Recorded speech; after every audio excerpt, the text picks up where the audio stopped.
Hello, hello, hello, everyone. Sorry about the slight delay there. We had a hard time getting everybody, all the different services onto the stream. So I apologize that taking a little bit longer than it should have. I hope everybody's having a great day. The weather definitely is a little bit nicer here today than it was yesterday. So that's always kind of nice. So welcome to Let's Talk About It's a live podcast where we talk about love, intimacy, and relationships. This week we are doing a theme. So all this week we're going to be talking about topics to do with sexual health. So yesterday we talked about STIs or sexually transmitted infections. Today we are going to be talking about condoms and barriers. Of course, at any time, if anybody wants to call in with a question, even if it's not related to what we're talking about, if you just found out about this live cast because we're still getting the word out and you're like, man, I have this issue that I want to discuss and I can't wait, feel free to call in. Totally fine putting topics on hold while we help people. That's why we're here. So moving on, who am I? My name is Tila. I'm a sex educator, Vancouver based. I am sex educator, as I just said, relationship expert and published author. My first book is Got Consent, which is all about sexual consent. It's a really good read. I've been very flattered that many people have said that they wish that they taught my book in schools. Maybe it will be in schools one day. Anyway, so yeah, I've been doing sex ed for quite a long time. Really passionate about it. I love talking about sex. I love talking about relationships and helping people connect with that part of themselves as well as improve their relationships. Lots of people feel awkward about talking about sex, and the goal here is to make it easier, to make it more fun, to make it more engaging, and to take out some of that awkwardness and anxiety that people have about the subject. So, as this is a live podcast, and I do encourage people to comment. We are broadcasting live, of course, to YouTube, Twitch, and Facebook.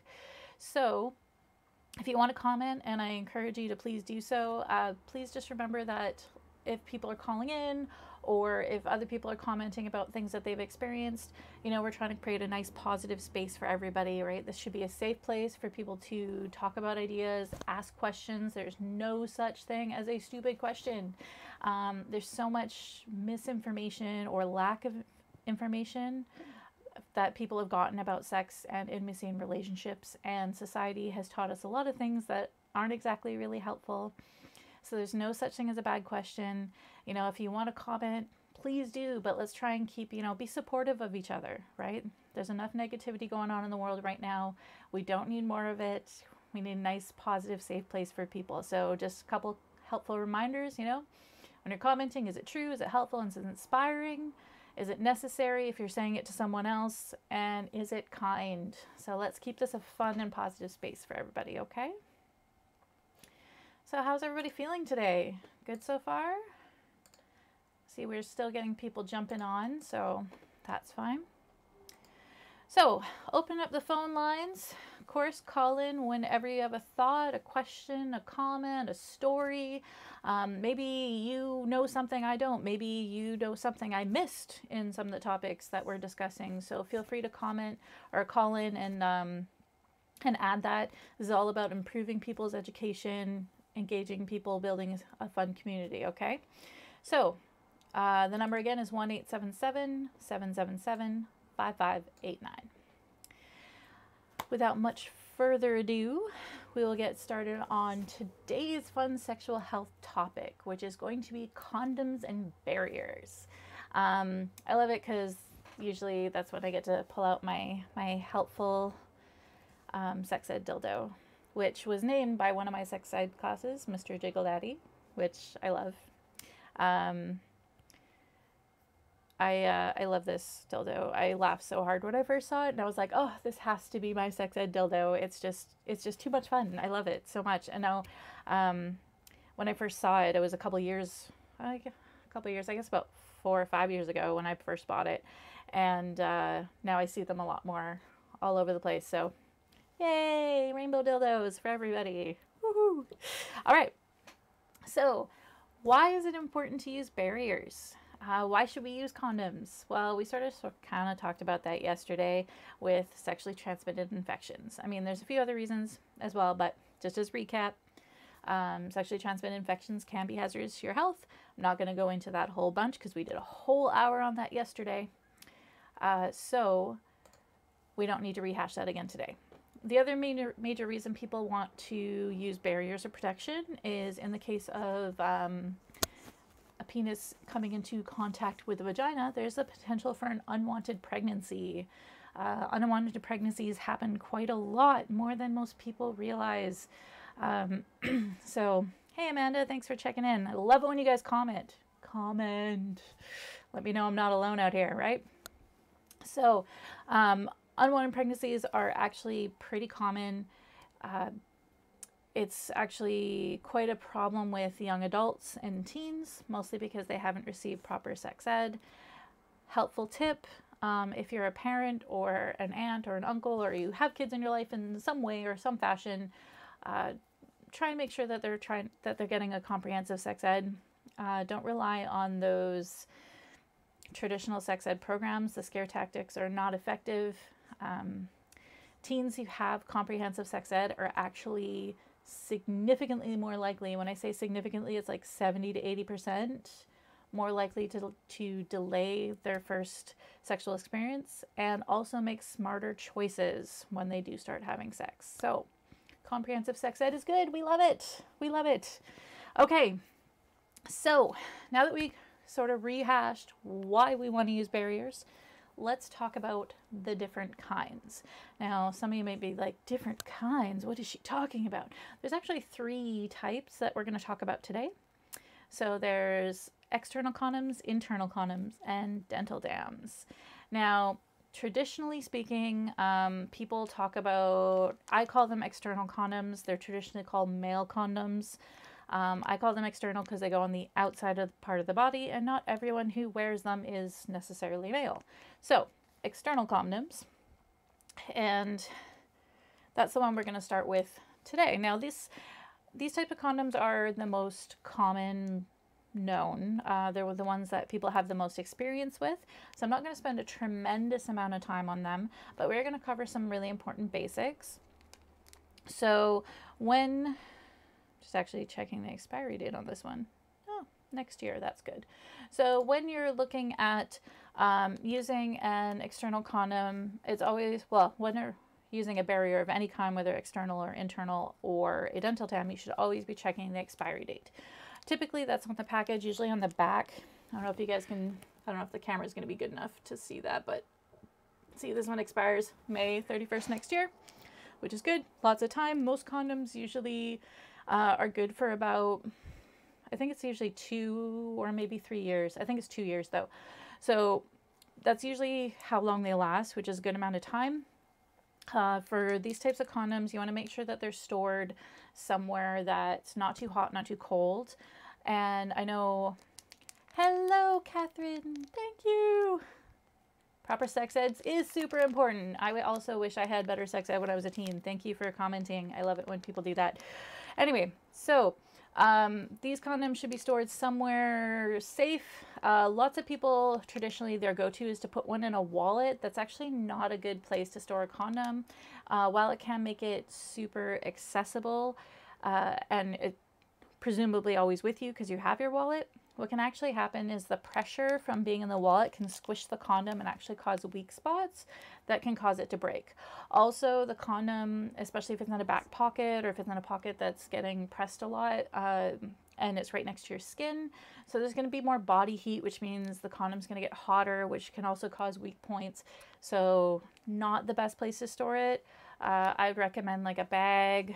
You know, if you have a bag that, like a backpack or something to that effect, may not always be on you at the exact moment, but it's actually going to be better. I mean, I'm going to say that any condom is better than no condom at all, but you should be aware that storing one in a wallet may compromise how well the condom works. So I thought that it'd be fun to take my lovely sex ed dildo, Mr. Jiggle Daddy, and actually show you guys. I know many of you probably already know this, but we're going to go through it anyway, just because it's fun. And we're going to put a external condom on. So a couple things that, before I sort of go in, so I'm not trying to do it and talk at the same time, because sometimes that doesn't work out well for me in my classes. But some important things to know too is just be mindful of your nails. If you have longer nails like I do, try not to just be mindful of your nails, because nails can cause a lot of weak spots and you don't want that. So we're going to open up the package. We've already checked the expiry date, which is great. We're going to pull it out, trying to use the piece of our finger. Now, the condom, as much as possible, try and avoid touching the inside or touching extra pieces that you don't need to, because that's going to cause extra weak spots. Just seeing which way this one rolls. This one rolls this way. Okay, so you'll see that the condom, this is the bottom, or going into the inside. Once again, you don't want to stick your fingers in there, because the reason you don't want to stick your fingers in is because you have oils on your fingers that can actually cause damage to the condom, depending on the type of condom there is. Anyway, so you want to pinch the top to leave a little bit of space, and then you're gonna, oh, here, I almost forgot, we gotta tilt you down so you can actually see my sex ed dildo here. So we're gonna put it on the top. You're gonna roll it down. This is really hard because it's not actually attached to anything except for the table. So as much as possible, avoid using your nails. You want to try and use the sides of your thumbs to try and roll it down. So that way you're not scraping your nails along the condom. And after a certain point, it should roll down quite easily. Voila! We have a toy that is all ready for fun. Yay! If you want, you can put some lube in the bit of the tip before you put the condom on as well. And that's how we put them on, which is great. And then you have lots of fun. And then at the end, just pinch and pull off. So I don't know if anybody has any thoughts or questions about external condoms. Like I said, I don't want to spend too much time on them. They are something that most people are a little bit more familiar with. So I don't want to bore you guys to tears. But if you guys have any thoughts or tips, if you have your own tips for things you like to do with external condoms that maybe I didn't mention and you want to comment or call in, please do, because like I said, it's all about educating people and helping people learn what they need to know that many of us were never told. I thought I had some internal condoms that I was going to open up to show you guys, but I didn't actually check before today, and then I didn't check until like 15 minutes ago when I realized that I didn't have any because I had given them all out at my last talk. So internal condoms, or commonly known as female condoms, are another type of barrier, and they're not that different from external condoms. The big difference is that instead of going on a penis, they go inside a vagina or inside an anus. And they usually are longer, and they have a ring at one end and then the opening on the other end. And basically you pinch the ring, insert, and then spread the outside around the outside of either the anus or the vagina. Some great things about internal condoms is that they actually cover a little bit more area around the outside of the genitals. So this can be more helpful for if you're concerned about herpes or HPV. It's not going to cover the entire area that potentially could infect someone else, but it's going to cover more area than an external condom. So it can be a little bit more beneficial. The other really awesome thing about internal condoms is that you can put them in whenever and they can stay in for a period of time. So, you know, you don't have to have an erect penis in order for you to be ready for sex. So I know, I mean, we're going to talk a little bit about reasons people don't want to use barriers in a little bit, but you know, a lot of people are like, oh, well, you know, it feels awkward to stop in the middle to put a condom on. Well, if you use an internal condom, you can put the condom on before sexual activity starts, and then you're just good to go. The other great thing about internal condoms is that they're fantastic for anal sex.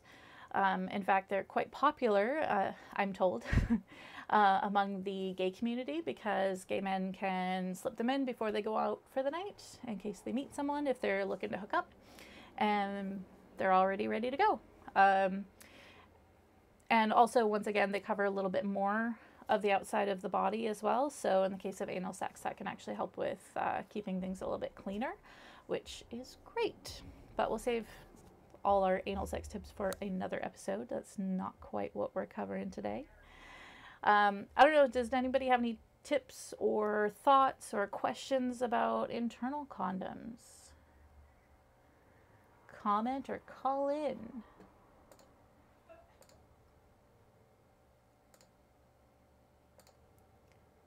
None so far. I also realize I have to always remember that there's a delay between me talking and the stream going out. So I think that's sometimes why I whip through things really fast. Because I'm like, oh, nobody has anything, and then I just keep going. But you guys are, you know, like 20 seconds behind me talking, so. Yay, lots of good information about condoms. That's great. I'm glad that you're learning some stuff that you didn't know. You know, it's funny, a lot of people actually don't know about internal condoms. When I take them to my sex ed talks, it's actually always like a big, oh, I didn't even know that, or I saw those in the health clinic once, but I had no idea what they were for. That's the other thing sort of about internal condoms. If you are interested in trying them, I'd recommend specialty sex ed stores or go to a sexual health clinic. Unfortunately, they're not super common. So if you go to like a family planning aisle in a pharmacy, you're probably not going to find them. I remember one time actually I was short on them, and so I went to the I tried a couple different pharmacies looking for them, and you should have seen the faces I got from the people who worked there that I asked if they had any. Which is funny because you think they would have some because they have, you know, like vibrating cock rings and stuff in those aisles, but they don't have internal condoms for some reason. Yeah, it's kind of weird, but. So the next barrier I want to talk about is also one that's a lot of people don't really know about, and it's a dental dam. And this is kind of what they look like, or what they can look like. They come in lots of different flavors. This is another one you're probably not going to find in a standard drugstore. You're going to have to go to probably a sex store. Even most of the sexual health clinics don't always have them, which is unfortunate. So basically, it is a piece of latex. I will take it out here. Oh, and it's just a nice little rectangle. This one's vanilla, I think. Yeah, vanilla. Smells good. So now some people, when they see this, they're like, what would I possibly use that for? And the answer is oral sex on women or rimming. So this is to provide a nice safe barrier for performing oral sex on women, or on vulvas, I should say, because it gives you a nice protective layer in between your mouth and the other person's genitals or anus, as the case may be. And it's nice and thin. And like I said, they come in lots of fun flavors. This one's vanilla, but I know there's like chocolate and mint and strawberry and banana and all sorts of flavors. I think there's cherry, God only knows what. If you go online, you can actually see lots of different flavors. So yeah, so these are pretty great. They're nice and thin and pretty effective. They, like I said, they're not super common to find if you're looking for them. I know in Vancouver, Little Sister sells them. You don't really see them in too many other places. I think I've seen some at Fantasy Factory like once. But you can order them online. If you want to use a dental dam and you don't have one, there's actually a couple different ways you can make your own. So two ways actually. So you can take a glove and cut off the fingers and the thumb, and then cut down the main part of the hand, and that'll unfold to become a nice rectangle of latex. Of course, if you do that, please remember to use powder-free gloves. You don't want like talc powder on one side, because either first of all, you don't want that in your mouth, and the other person or you are definitely not going to want that on the genitals either. So make sure that they're powder-free gloves. The other option is that you can take a condom, like a typical external condom, just cut off the end and then cut down the side. And once again, you have a nice rectangle of latex. Once again, make sure that you're using the right type of condom. Make sure it's either A, unlubricated, or B, a oral sex condom. So Yeah, because you're definitely not going to want spermicide. Nobody wants spermicide in their mouth. It tastes terrible. It's going to be a horrible experience, and definitely not something you should be ingesting. So make sure that it's the right type of condom, which also leads me to a question that I often get that I kind of forgot to mention when we were talking about external condoms is, yes, there are certain types of condoms that are meant only for oral sex, and they're usually the flavored ones. Once again, usually flavors like vanilla, mint, strawberry, cherry, that kind of fun stuff. But those types of condoms, it's really important that they're only used for oral sex. They're not meant for penetrative sex. No anal, no vaginal, okay? And the main reason for this is because what makes the taste or the flavor on those condoms is usually some sort of sugary lube. And vaginas are quite sensitive in their pH balance. Introducing sugar into the vagina can actually cause some infections. If you decide to use it for anal sex, it can, because the sugar is gritty, anuses are very sensitive, it's potential for ripping, it's just not good. You can cause it, once again, you can cause infections, stuff like that. So it's pretty important that you're using the right type of condom for the right type of activity. And yeah, just make sure that it's the right kind. That being said, flavor condoms are a fun way to play with oral sex, and like we talked about yesterday, there are some STIs that can cause like throat cancers and stuff. So, you know, oral sex is not always as safe just because it doesn't cause pregnancy. Any thoughts about dental dams? Questions, ideas, comments, concerns? While I'm waiting for your questions, one thing I will mention about dental dams is before they started becoming available for people, it was quite common for lesbians to use things like saran wrap. It's important to know that saran wrap is not an effective barrier. It will not stop STIs from passing through. The particles, while it may seem kind of stretchy and kind of resistant and, you know, kind of air resistant, it's not the same as latex. It will not stop microscopic particles from passing through, so it's not going to protect you against STIs, unfortunately. Sorry to all the lesbians who did that before we had dental dams. Hopefully no horrible effects were found. Anyway, so now that we sort of talked about the different types of barriers, I sort of thought I'd open up the floor a little bit. If you guys have any favorite condom types, I would love to hear you guys' feedback and stories. Everybody has different preferences. There's so many different condoms on the market, mostly external condoms. Internal condoms and dental dams are kind of a smaller market, as most people don't know as much about them. But there are so many different types of external condoms. You know, you got your ribbed. There's all sorts of different thicknesses. They get made out of different material, from like latex to non-latex sheepskins, all sorts of fun stuff. So do you guys feel like commenting your favorite types, sharing what you have used or what has been great for you? I mean, part of the fun of using condoms is, think about like all the sex you can have finding the perfect condom. You know? So I know some people feel condoms are a drag, and we're going to talk about that in a couple of minutes, but the reality is that you can actually, you know, have a lot more sex while you're trying different condoms, and there's all these different sensations from different types of condoms. Typically people who try condoms who are like, oh my god, condoms just aren't as good, or oh my god, they suck, it's usually because you haven't you tried one type or one brand, and that probably wasn't the right brand for you. That's kind of like saying, oh, I tried this flavor of ice cream and it was bad and I didn't like it, so all ice cream must be terrible.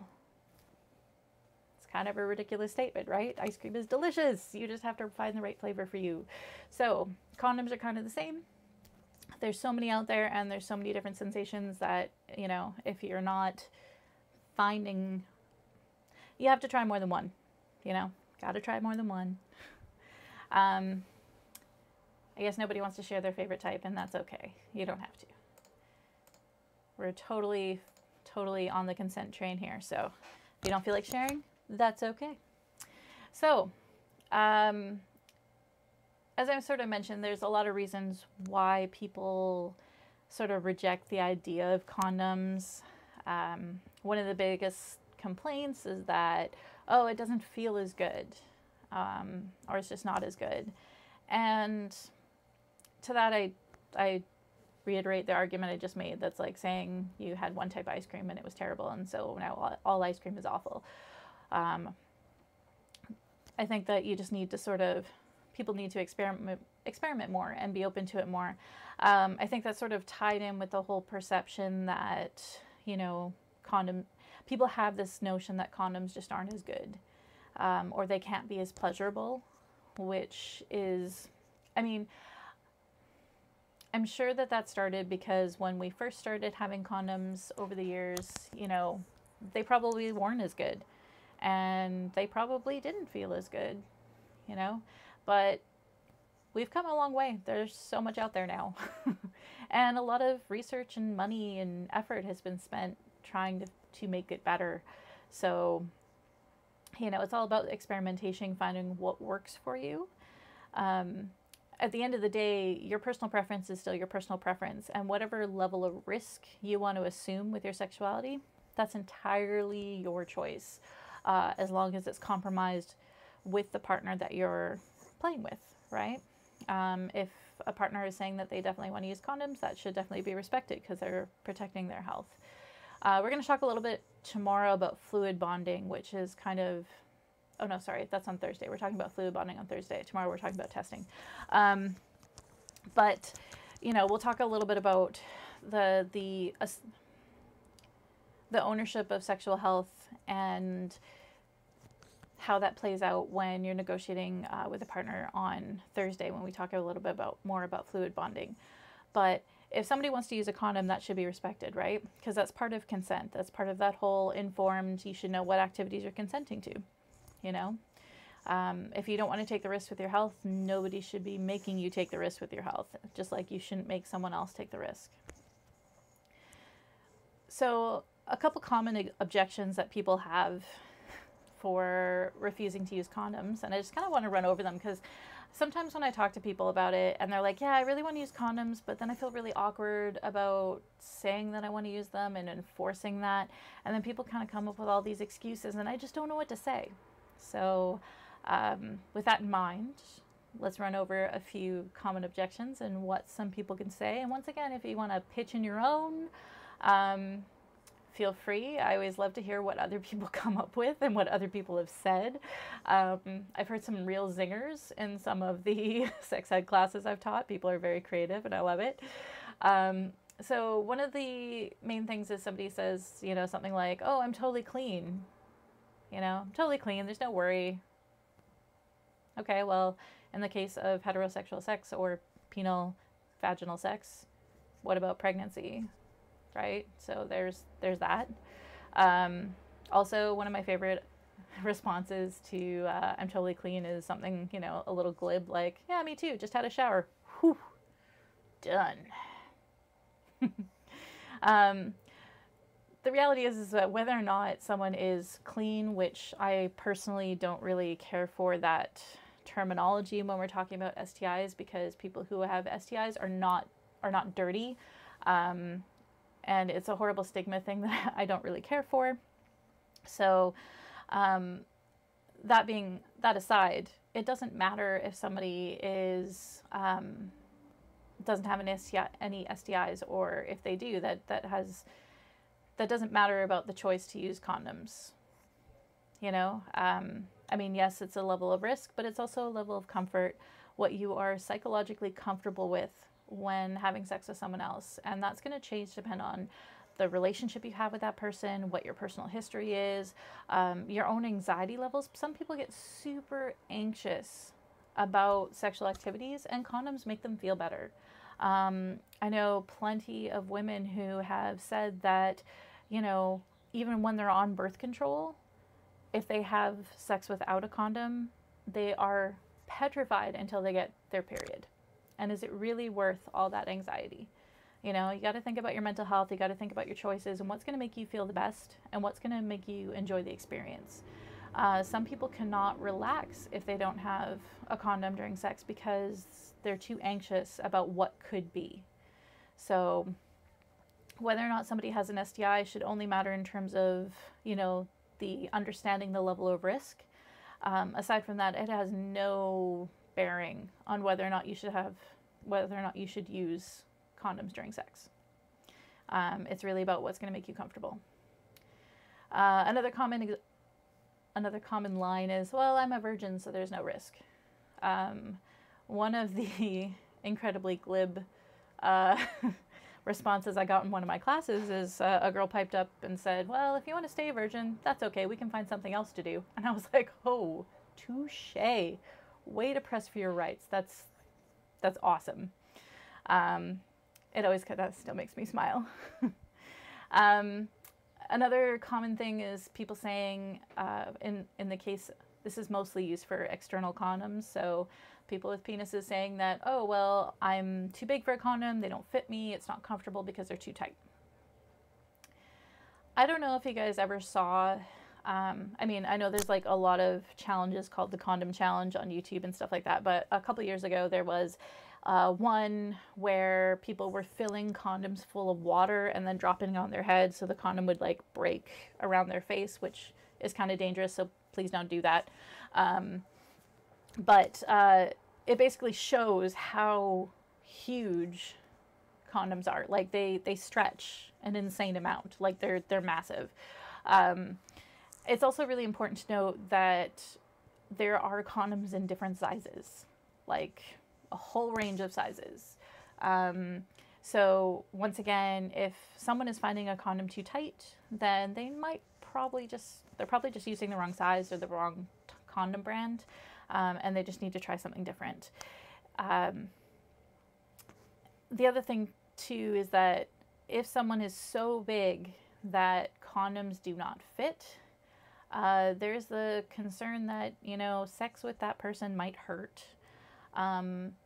If it's anal sex, if you're not used to that size, that is definitely going to hurt because it's going to be stretching the anus, which if it's done too quickly can be quite painful.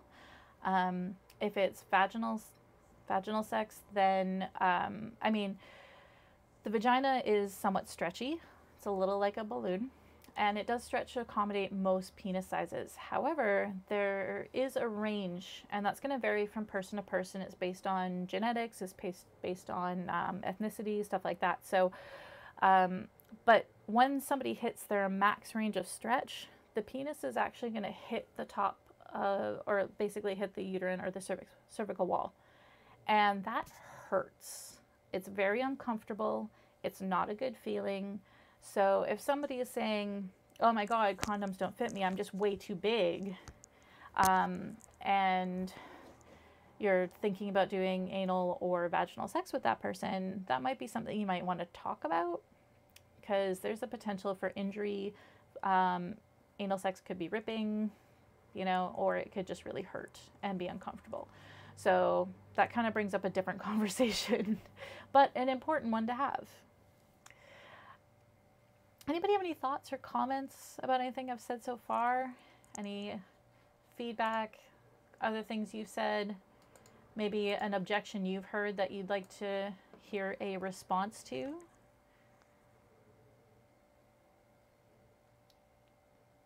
While you think about that, I'm just going to have a little drink here.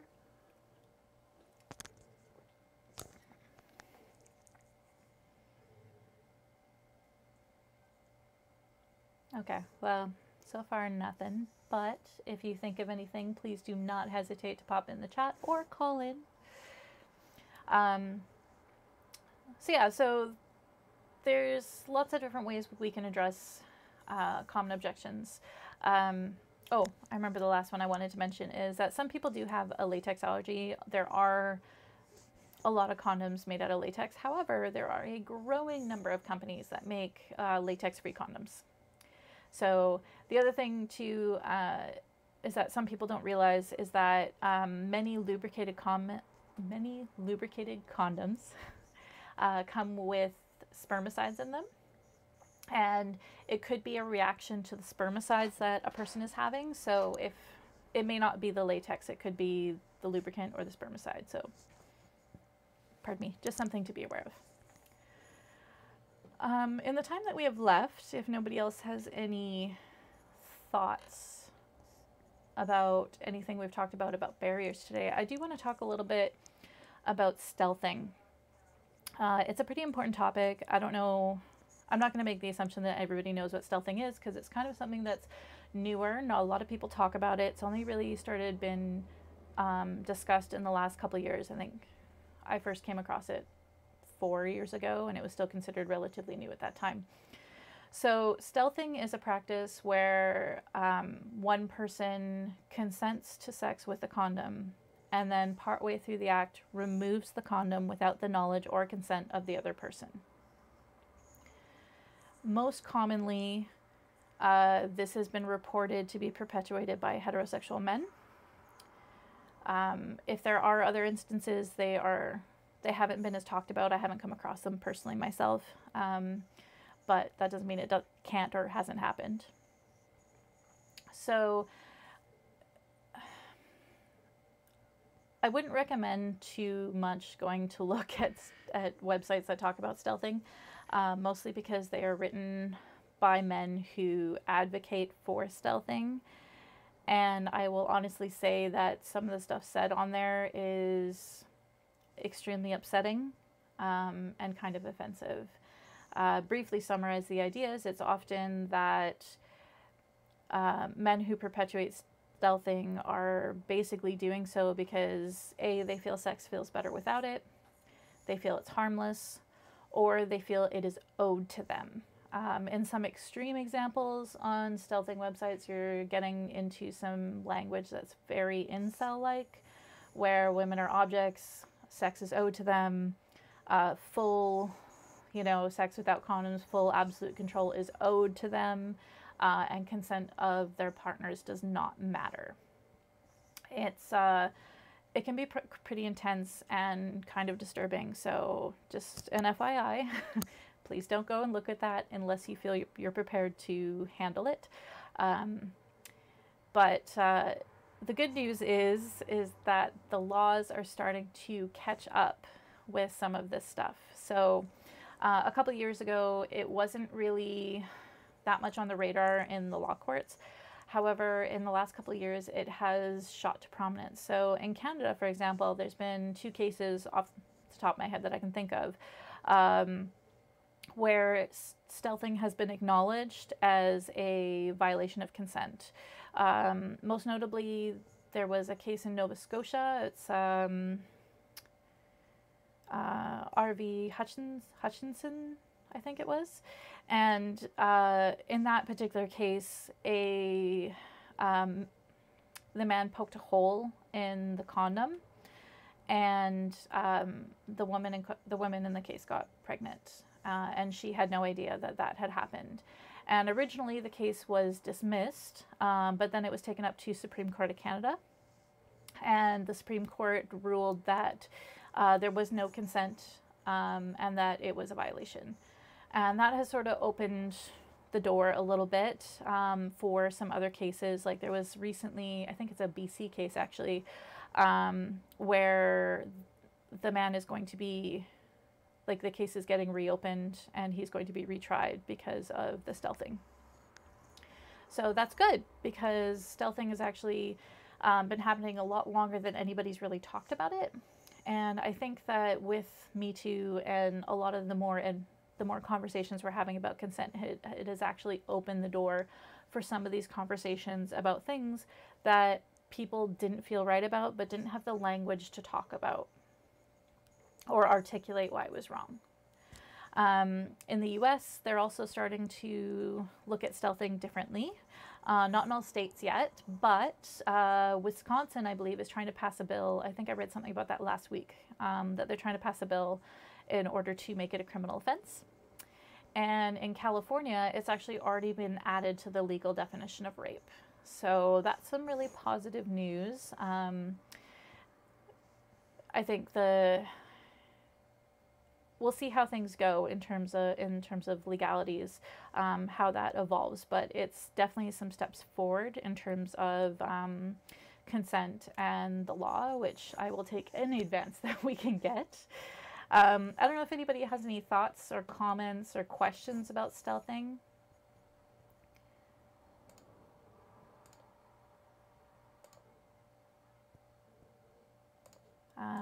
If not, that was sort of everything I wanted to chat about today. Everybody seems pretty quiet today. That's all right.